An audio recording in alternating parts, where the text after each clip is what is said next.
وعلیکم السلام ورحمۃ اللہ وبرکاتہ. استاد سوال دی چې په نفل یا سنت مونځ کې د مور یا د پلار ټلیفون راشي نو څه کول پکار دي؟ جواب دا دی چې کله یو انسان په فرض منځ ولاړ نو دا خو د هیچا د اواز لپاره دا کټ کولی نشي. علماء لکه دا مسله په دې باندې په دغې طریقې بحث کړی دی چې مور پلار یو کس د هغوی نه اواز وکړي د منځه په دوران کې نو که فرض مونځ وي نو بیا مونځ کټ کول دا جایز نه دي. البته تنبیه ولا ورکول پکار دي، اشاره ورته کول پکار دي چې څوک ورته اواز کوي چې یاره هغوی ته پته ولګي چې دی مانځه کې دی یا سبحان الله وایي یا قرات تیز کې خپل دا هم کولی شي مانځه کې تخفیف راولي، اختصار راولي او کله چې مونځ پوره کړي بیا جواب ورکړي. لکه څنګه چې امام بخاري حدیث راوړی ابو قتاده رضی الله عنه چې نبي صلی الله علیه وسلم فرمایلي زه مانځه کې ودرېږم اراده مې دا چې قرات پکې وګد وکړم خو د ماشوم ژړا واورم نو مونځ لړ کړم ولې ځم چې مور به په تکلیف کې شي. دا دلیل دی چې اختصار په مانځه کې راویستل مونځ لنډول د وجې د عارض د وجې نه چې هغه بیا توجه خرابوي نو دا جایز دي. کله چې مونځ نفلي مونځ دی نو که ده ته پته ولګي چې یاره زما مور پلار د دې قبیلې دي چې هغوی که زه مونځ پوره هم کړم نو بد یې نه ګڼي بس بیا دې مونځ پوره کړي نفلي مونځ د هغې نه وروسته یې د هغوی جواب ورکړي. او که دا ورته پته وي چې یاره هغوی مونځ پوره کول هم بد ګڼي نو بس بیا دې مونځ کټ کړي او هغوی جواب دې ورکړي، دې کې څه په ده باندې څه نشته دی او د سره بیا مونځ شروع کړي خپله. بخاری مسلم حدیث راوړی د ابو هریره رضی الله عنه چې نبی صلی الله علیه وسلم فرمایلی دي جریج دا یو نیک سړی و، ده به په خپله عبادت خانه کې عبادت کوو نو مور یې راله اواز یې ورته وکړي چې جریج زه د مور یم خبرې راسره وکړه چې هغې ولیدو نو هغه مونځ کوو نو ده به د مانځه کې وي اللهم امي وصلاتي، یو طرف ته مور ده بل طرف ته مونځ دی نو بس بیا مونځ غوره کړو. مور دوباره بیا واپس لاړه بیا راله دوباره نو اواز یې ورته وکړو نو هغه بیا هغسې خبره وکړه چې یو طرف ته مور خبره ده او بل طرف ته مونځ مې دی نو مونځ یې خپل غوره کړو. بس هغې بیا خیري وکړې الله دا جریج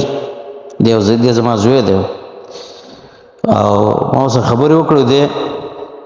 انکار یې وکړو چې ما سره خبرې وکړي یا الله ته به د باندې مرګ مه راوله تر دې پورې چې ته د زناکارو ښځو مخونه درته وښیې. نو دې حدیث کې امام نووي رحمه الله دې په ارباب خیر باب تقدیم بر الوالدین علی التطوع بالصلاه وغیرها مور پلار ښېګړه وړاندې کول پکار دي د نفلي مانځه نه، نفلي کارونه نه د هغې ښېګړه مخکې کول پکار دي. امام نووي فرمایي علماء فرمایلی دي چې صحیح خبره د جریج په حق کې دا وه چې د هغې خبرې هغې له جواب ورکړی وی ځکه چې دا نفلي مانځه کې و او په هغې کې برقرار پاتې کېدل په مانځه کې دا نفل و دا فرض نه و او د مور جواب ورکول او د هغې سره ښېګړه کول دا واجب و او نافرماني د هغې حرامه ده. دا یې کولی شو چې دا مې کولی شو چې د مونځ لنډ کې مختصري کړي او هغې له جواب ورکړي بیا او بیا خپل مانځه ته واپس شي.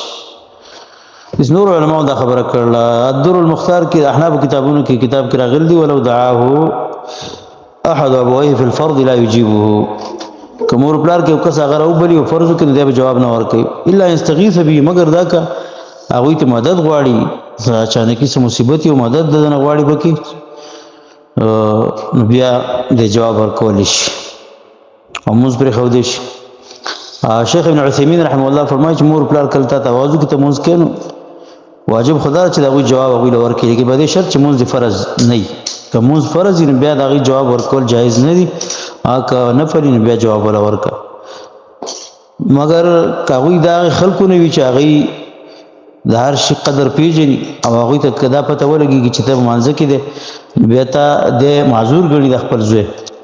دې ځای کې بیا اشاره ورته پکار ده چې ته په مانځه کې اګر که دا نفلي مونځ خو اشاره ورته قدر وشي نو هغه بیا پوهېږي او د مانځه خیال ساتي یا ورته غاړه تازه کړي یا سبحان الله وایي یا اواز هسې اوچت کړي یو آیت چې کله ته لولي یا دعا کې هغه دعا سره اواز اوچت کړي تر دې چې هغې ته پته ولګي چې دی په مانځه کې دی. او که چېرته دا مور پلار د هغه قبیلې نه چې هغه دی معذوره نه ګڼي خامخا خپله خبره پې فرض ګڼي او هغوی دا غواړي چې زموږ خبره دي په هر څه باندې اوچت دی نو بیا خپل لمونځ چې کوم دی دا کټ کړه خبرې سره وکوئ هر چې فرض دي نو هغوی چې دی چا دپاره به نه کټ کوي مګر د مجبورۍ په صورت کې مثلا ته یو سړی ولید چې تیارېږي چې دی په هلاکت کې واقع شي په کوهي کې یا په نهر سمندر کې یا په اور کې دې ځای کې بیا خپل لمونځ فرض هم د ضرورت د مجبورۍ د وجې نه کټ کولی شي علاوه د دې نو فرض لمونځ کټ کول دا جایز نه دي بهرحال تا چې د ټلیفون کومه خبره وکړه دا خو د علماو وضاحتونه دي نو دې کې خو دومره دا کوم صورتونه چې هغوی ذکر کړه دا خو پکې ټول نه کېږي او ټلیفون چې راشي نو مور پلار ته هېڅ پته هم نه لګي دا په څه حالت کې دی مانځه کې دی او که نه دی خو دې کې مختصر هم دغه یادول پکار چې فرض لمونځ د هغې دپاره کټ کول نه دي پکار او نفلي لمونځ چې کوم دی نو هغه کټ کولی شي او کټ کول یې ځکه پکار دي چې هغې ته ته اخ ټوخی نه شي کولی ته به البته که موبایل کولاو کړي په هغې کې هغوی ته هغه صورتونه چې کوم موږ به دې کې بیان کړه نو انشاءالله چې به دغې باندې پې عمل بیا کېدی شي چې موبایل سړی کولاو کې آنې کړي میلاوي کړي او هغوی په دغې طریقه باندې خبر کې چې هغوی پوه شي چېرې دی په مانځه کې دی انشاءالله نو دغې کې به تفصیل مطابق ټلیفون باندې ټلیفون د تپوس چې تا کوم کړی دی نو دې باندې تطبیقېږي او په دغې باندې عمل کولی شي والله اعلم